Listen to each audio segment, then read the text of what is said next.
पिछले 10 सालों में मेरे साथ हमेशा एक पुरुष रहा है।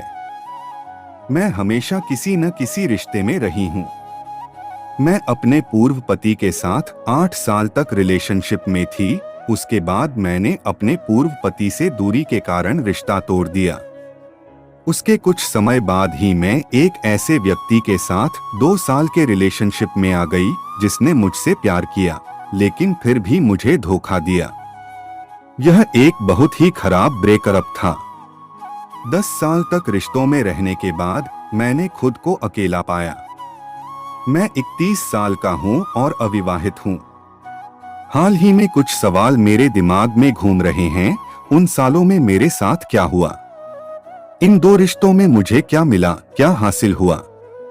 मैं अब अकेला क्यों हूँ? मैं क्या करूँगा? मैं अपने आप सब कुछ कैसे करूँ? अब क्या? कहां से शुरू करें? मैं घबरा गया, घबराने लगा, जब तक मुझे यह उद्धरण नहीं मिला। सिंगल होना कोई स्टेटस नहीं है।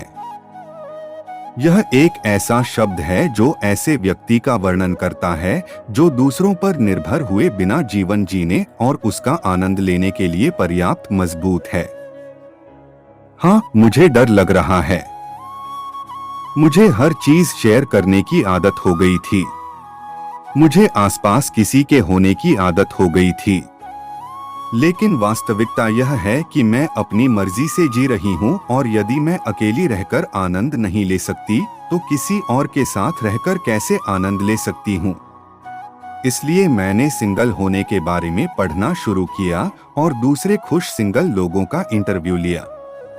निश्चित रूप से मैं अकेली 31 वर्षीय महिला नहीं थी जो अपने नए सिंगल होने को लेकर अनिश्चित थी। मुझे एक सिंगल वयस्क महिला के रूप में खुश रहने के सिद्ध तरीके खोजने की जरूरत थी। अपने शोध में मैंने अकेले रहने के बारे में कुछ महत्वपूर्ण सच्चाइयां सीखीं। अंत में कुछ समय अपने लिए। यह समय खुद से फिर से जुड़ने का है। एक ऐसा समय जब मैं खुद से बात कर सकती हूँ, अपने दिमाग में घूम रहे सभी सवालों और जवाबों पर बहस कर सकती हूँ। यह आत्मचिंतन का समय है।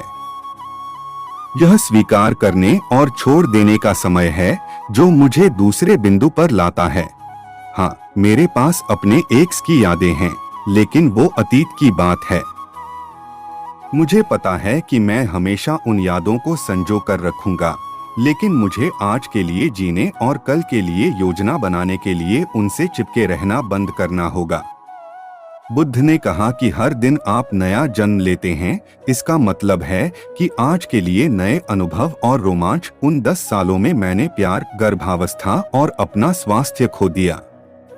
मुझे सच में लगता था कि मैंने सब कुछ खो दिया है। मैं आपको यह भी नहीं बता सकती कि उन मुश्किल समय में मैंने कितने आंसू बहाए। उम्मीद है कि अगला कोई मेरे दिल को प्यार और सम्मान के साथ संजोएगा और उसका ख्याल रखेगा। प्रेम के प्रति खुले रहना केवल नए रिश्ते को आकर्षित करने के बारे में नहीं है, यह जीवन के प्रति खुले रहने के बारे में है। एक दोस्त ने मुझसे कहा, अकेले रहना दुनिया का अंत नहीं है। उसने आगे कहा, अकेले रहने से ज्यादा निराशाजनक दूसरी समस्याएं भी हैं, उदाहरण के लिए भूख और बेघर होना। यह मेरे चेहरे पर एक तमाचा जैसा लगा जिसने मुझे जगा दिया। इसने मुझे याद दिलाया कि टूटे हुए दिल के साथ भी मैं अभी भी खड़ा हूँ। मैं अभी भी सांस ले रहा हूँ। मेरे लिए अभी भी बहुत सारी संभावनाएं हैं। मैं भाग्यशाली हूं कि मुझे एक सहायक माँ और बहन मिली हैं। वे मेरी समझदारी हैं, मेरी रोशनी।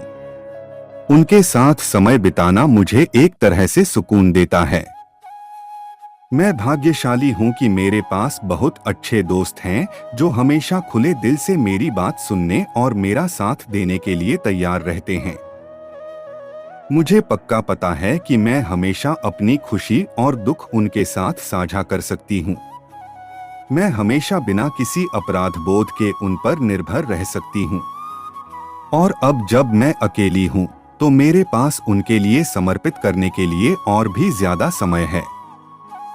कभी कभी किसी रिश्ते में होने की वजह से आप खुद को विकसित करने में आलसी हो जाते हैं। आप इतने सहज हो जाते हैं कि आपके लक्ष्य पीछे छूट जाते हैं।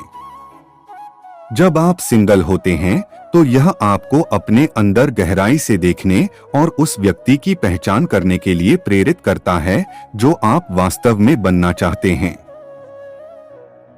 चाहे आप किसी रिश्ते में हो या नहीं। मुझे ट्विटर पर एक सुंदर उद्धरण मिला, इंद्रधनुष देखने के लिए तूफान से गुजरना पड़ता है। जब कुछ बुरा होता है तो हम नकारात्मक बातों पर ही ध्यान केंद्रित करते हैं तथा यह भूल जाते हैं कि इस तबाही में कहीं न कहीं कुछ सकारात्मक भी छिपा होगा। यदि आप इसके लिए तैयार हैं तो आप भविष्य में भी खुशी का अनुभव करेंगे और वर्तमान में भी। मेरा मानना है कि जीवन में सब कुछ एक प्रक्रिया है। जब कोई नाटकीय और तेज घटना हमारे साथ घटित होती है तो उसे समझने और फिर से शुरू करने में समय लगता है। मैं फिर से शुरू कर रहा हूँ। सिंगलहुड में एक नौसिखिया के रूप में मुझे अभी भी बहुत कुछ सीखना, समझना और तलाशना है। मुझे कभी कभी याद दिलाने की जरूरत होती है कि मेरे पास जो कुछ है उसके लिए आभारी होना चाहिए। जैसा कि हम सभी जानते हैं, ये शब्द कहने से ज्यादा व्यवहार में लाने लायक हैं। इसलिए मैं एक महत्वपूर्ण विचार आपके साथ साझा करना चाहता हूं। बदलाव अंदर से आता है। आपको अकेले ही यह तय करना है कि आप बदलाव चाहते हैं या नहीं। दोस्तों, कहानी पसंद आए तो कहानी को जरूर लाइक और चैनल को सब्सक्राइब करें।